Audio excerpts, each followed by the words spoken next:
Well, it's January, and it's pretty cold no matter where you happen to be. Unless I guess you're in Hawaii. And if you are in Hawaii, may I just take a moment to say, from all of us in Michigan, screw you! All right, with that out of the way, let's move on with what I like to call January Jitters and see what hits DVD this month. First up, it's the Alphabet Killer from Anchor Bay. A 10-year-old girl is found murdered outside a small blue-collar town, and the police detective in charge of the case has a mental breakdown trying to solve it. Now, it's 2 years later. Megan, you're delusional. It's the sickness that makes you want to do this. I am a detective, Dr. Parks. I have a case to solve. How old does she look? 10 or 11. You're not a detective, Meg. You were a detective. You're sick now. Please, help me. I'm so sorry. Will our detective hang on to her sanity long enough to solve the crimes? Well, with a cast that includes Eliza Dushku, Michael Ironside, Bill Moseley, and Timothy Hutton, I'm sure the ride will be good, sane or not. What about a little vacation, maybe out on Eden Lake thanks to Dimension Extreme? When a young couple travel out for a quiet romantic getaway, everything is shattered when a group of local kids show up. Hey guys, turn your sounds down. On air, mate. Steve, where's the beach bag? It's got the car keys in it.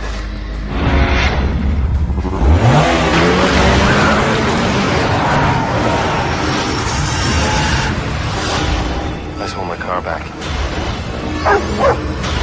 Car keys, phone, wallet. You've had your fun. First phone he sees, 999. Now we've got to finish this. Now what was supposed to be a wonderful weekend turns into a battle for survival.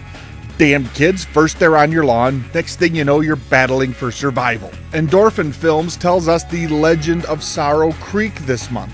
When two sisters and their boyfriends head out for a little fishing, an accident leads the foursome to take a shortcut through the woods, only to have their lives changed forever by facing the curse of one of America's most haunted places. You see, fishing, hiking, they always lead to no good. That's why I am the great indoorsman. 37.5 Productions gives us livelihood this month. What do an 80s rock singer, a corporate type, and an evil mother-in-law all have in common? Well, they're all trying to pick up where they left off in life. Oh, did I forget to mention that they're all dead? Well, yeah, that could be kind of a hindrance in picking up, can't it? Reports are slowly coming in from all over the globe. The dead seem to be rising from their graves and roaming the streets. We're now being told, however, that none of the expected cannibalism or brain-eating usually associated with zombies actually seems to be occurring. In fact, most are simply just trying to get back to their homes and jobs, much to the dismay of their families and co-workers. Well, that can be a bit of a hindrance when you're carrying on with your life, can't it? 20th Century Fox releases Mirrors this month, the Kiefer Sutherland movie about a detective turned security guard who discovers that something sinister is lurking in the mirrors of the fire-damaged department store he's guarding. I'm not the one looking into the mirrors, but they're looking back at me. There's no one looking back at you through the mirrors.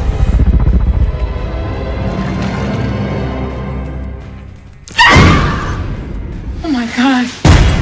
Directed by Alexander Aja, this is one of those movies that deserves to be seen, but was fairly ignored at the box office. Just in time for the big-budget 3D reimagining, Lionsgate is releasing a special edition of the 1981 classic My Bloody Valentine.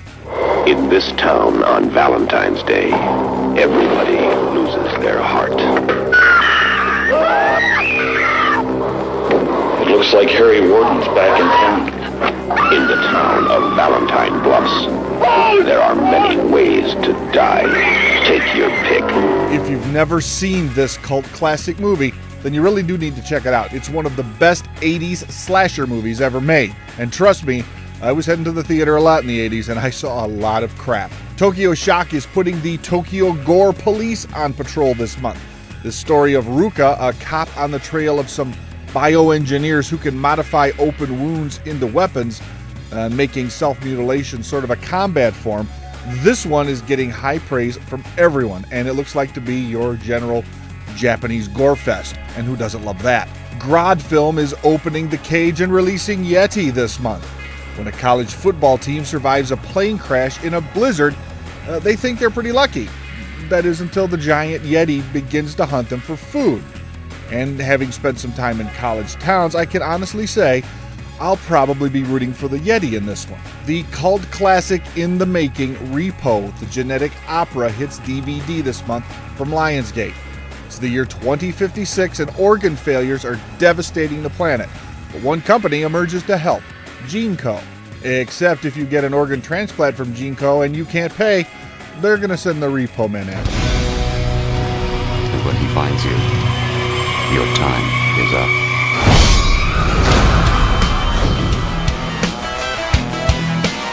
Collect on the Handelman account at once. This payment is past due. Everybody, oh yeah. Stand up. People. Woo! Everybody. Now one girl is sucked into the world of GeneCo and isn't able to turn back without answers, which will all be provided in the wildly anticipated genetic opera. Part horror, part musical, this one is sure to be the Rocky Horror for a new generation. Did you sleep through last October and you can't wait for next October? Well, Lionsgate will make you feel like it's October and January by releasing Saw 5 this month. That's right, Jigsaw may be dead, but he's still managing to be up to his old tricks. This one leads up to a gruesome finale that will lead to the inevitable Saw 6 that will hit this October, giving us all plenty of time to catch up if you really want to. Still in the mood for a sequel? Well, Sony Pictures puts Vacancy 2, the first cut, on shelves this month. This prequel to the original finds some new people checking into the Meadowview Hotel, but I don't think they're going to check out. We're just looking to grab a room. So you're in room 6. I hope you enjoy your stay. And if you need anything, don't hesitate to scream. Now see how it all began. What is it? Look how scared she looks. Holly watching them squirm. He's watching us. What? Who's watching us? He's got cameras all over this room. Let's just go. The Meadowview Inn seems like a roach motel for people, an idea that I've been pitching for years now, only no one listens to me. Still not enough sequel action for you? Well, Ghost House Pictures is releasing Boogeyman 3 this month. When Sarah witnesses the alleged suicide of her friend, she begins to fear that the Boogeyman was involved. You've heard the legend. What the hell was that? Are you scared? Look at me! You've had the nightmare. If you want to conquer your fears, you have to understand the darkness within.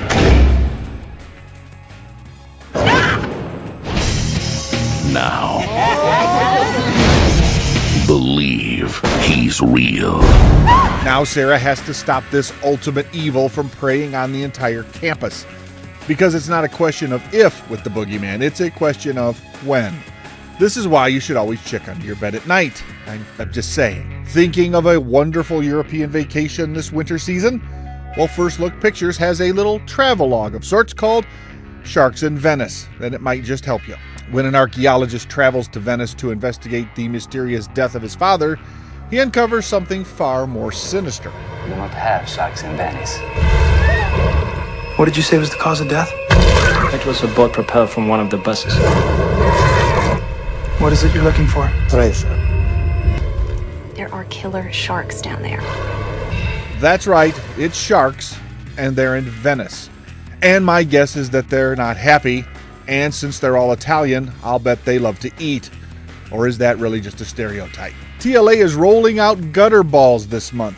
A sadistic rape leads to a series of gory murders, all during a midnight disco bowl-a-rama. You don't just vanish into thin air. It's a fucking bowling alley, for Christ's sake. You guys, everything's fucking gone! Guess it's safe to say that BBK won this game. Fuck the game! Fuck BBK! And fuck this fucking bowling alley! Yo, this night is getting pretty fucking interesting. The lanes will run red as the black bowling gloved killer stalks the teams. And since it's bowling and disco, will anyone really miss any of these people? Well, that should get you through the cold, cold month of January. And if it doesn't, you can get weekly recommendations over at my own site, badmovieguy.com. So until next month, when veerzone.com will once again explore the bounds of taste and tolerance by letting me do this all over again, remember one important January rule. Don't eat the red snow. You should know enough by now not to eat the yellow snow.